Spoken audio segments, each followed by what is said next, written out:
के भन्ने हो, गाउँमा समस्या छ।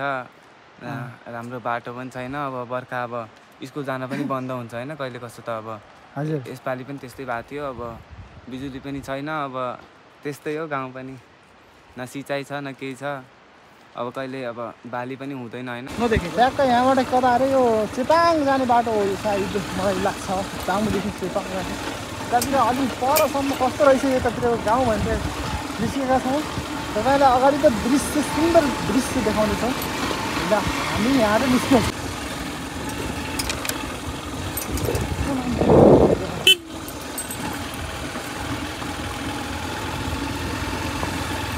हामी चाहिँ अहिले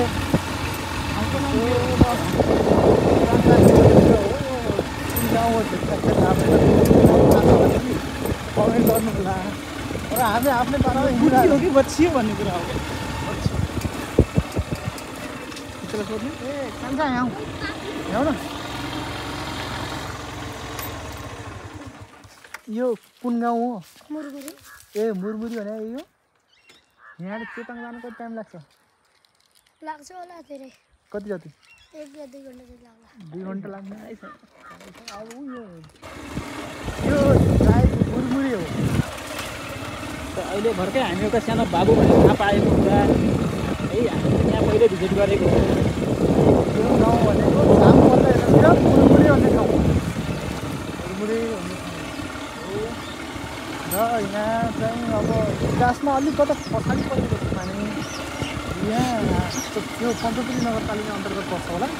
यहाँ ग्रामीण बाटो अझैसम्म पनि नपुगेको रहेछ यो ठाउँमा चाहिँ। तपाईँको बिजुलीको पोलहरू त हामी देखेनौँ। सायद पोल चाहिँ छ, तारहरू चाहिँ रहेनछ है यहाँ।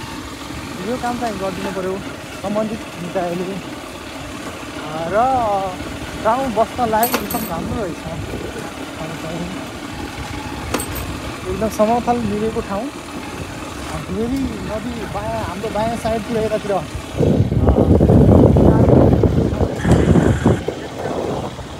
सुन्दर एउटा मुरमुरे बस्ती रहेको रहेछ।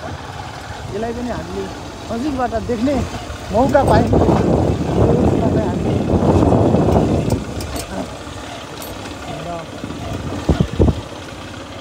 के भन्न चाहनुहुन्छ यहाँ? अब गाउँमा यो एकदम रहेनछ होइन, के अरे खाने पानी पनि रहेनछ, सिँचाइ गर्ने पनि पानी रहेनछ।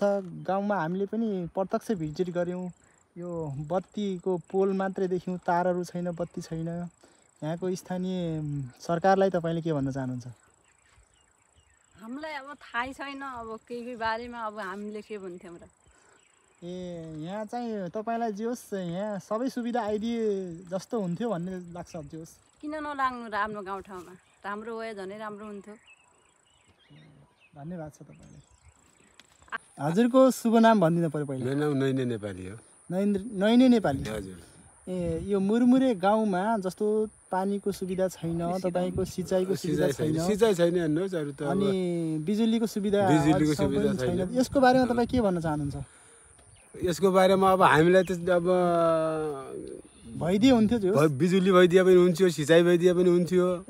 अब क्या गर्ने हजुर, यस्ता छन् दुःख काटिएका यहाँ। बाटो पनि अब बाटो पनि अब त्यस्तै रहेछ हेर्नुहोस् होइन। हजुर जे होस् यहाँ हाम्रो गाउँमा सबै सुविधा आइदिए हुन्थ्यो। हाम्रो गाउँमा सबै सुविधा आइदिएको त अति राम्रो हुने थियो। अब क्या गर्ने हजुर, यस्तै छ व्यवस्था यहाँको।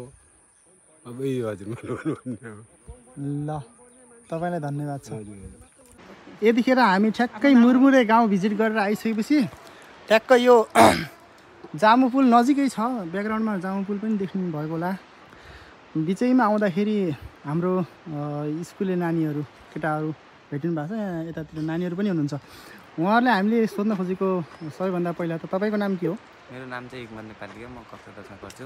अलि बेसी बोल्नु। मेरो नाम हिक्मत नेपाली हो। म चाहिँ अहिले कक्षा 10मा पढ्छु।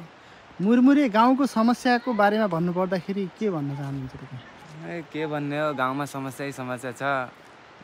राम्रो बाटो पनि छैन। अब बर्खा अब स्कुल जान पनि बन्द हुन्छ होइन, कहिले कस्तो त अब हजुर यसपालि पनि त्यस्तै भएको थियो। अब बिजुली पनि छैन। अब त्यस्तै हो गाउँ पनि, न सिँचाइ छ न केही छ। अब कहिले अब बाली पनि हुँदैन होइन, कहिले पानी पानी अब जस्तै सिँचाइ गर्ने छैन। बाली नाली पानी पनि भएन, बाटो पनि भएन भन्ने जे होस् एउटा स्थानीय सरकारसम्म तपाईँहरूको गुनासो भयो। त्यही हो। प्लस तपाईँहरू अब एउटा विद्यार्थी लाइफमा हुनुहुन्छ अनि शिक्षाको गुणस्तरको कुरा गर्नुपर्दाखेरि के कस्तो छ तपाईँहरूलाई? शिक्षा पनि ठिकै छ, अब स्कुल मात्रै टाढा भयो होइन, 1 घन्टा लाग्छ जान पनि। जे होस् नजिकै एउटा 10 क्लाससम्म आइदिएको हुने भए हुन्थ्यो जस्तो लाग्छ हजुरहरूलाई? त्यो त लाग्छ, अब आइदिएपछि सुविधा पनि हुन्थ्यो हामीहरूलाई पढ्न पनि। त्यति अब बिहान ट्युसन पढ्न पनि अब 5 बजे हिँड्नुपर्छ होइन यहाँबाट। अब यहाँबाट 4 बजे हिँड्नुपर्छ। अब 4 बजे हिँड्नुभन्दा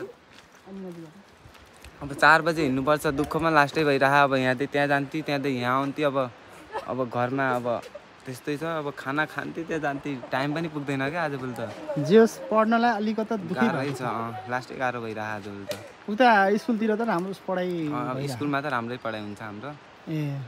जे होस् भन्नुपर्दाखेरि तपाईँको गाउँमा चाहिँ अलिकता समस्या चाहिँ अलि विकट नजिकै नगरपालिकाको नजिकै एउटा हाइवेको नजिकै हुँदा पनि लाइन नपुगेको, यहीँबाट लाइन 3 फेज लाइन जाँदा पनि लाइन त्यहाँ अहिलेसम्म नभएको समस्या जे होस् छ। लाइन छैन। अनि पानीको चाहिँ के छ सुविधा? पानी पनि अब धारो छ, अब धारामै जानुपर्छ सबले। अब घरमा अब जोड्न त जोडेछन्, पानी चाहिँ आउँदैन। सिँचाइको कुरा गर्नुपर्दाखेरि नजिकै भेरी बगिरहेको छ, यहाँ नजिकै भेरी बगिरहेको छ, तर जग्गा तपाईँहरूको बाँझो पनि देख्यौँ हामीले।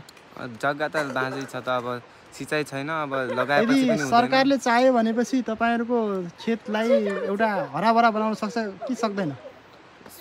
सरकारले चाह्यो भने त सक्छ। अब नचाहेर हो कि अब के गर्न खोजे हो सरकारले पनि, हामीलाई चाहिँ थाहा भएन त्यो। धन्यवाद तपाईँलाई यो सानो आफ्नो मन्तव्यको लागि। Thank you.